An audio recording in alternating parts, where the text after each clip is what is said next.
Hello, CSUans. It's me again, Janelle Higakit, first year BS Agriculture student.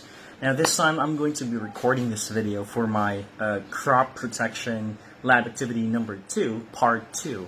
So the objective of this activity is to assess the effectiveness of simple packaging materials and different storage temperature in lengthening the storage life of tomato fruits and in post-harvest disease infection. So the procedure is simple. So I'll basically secure 45 tomatoes. So I already have here my 45 tomatoes, which is approximately 2 kilos. The second procedure is to prepare 5 treatments. So each treatment will be replicated 3 times. So first treatment will be to store the tomatoes at room temperature, and second treatment would be to store it in room temperature, but it's inside polyethylene or cellophane, plastic cellophane without holes. Third treatment would be to store it in the room temperature, placed in cellophane with puncture holes in it.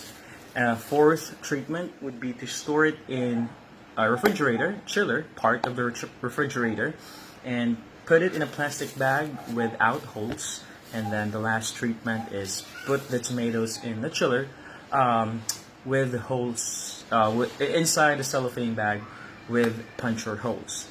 So, and then next step would be to label them.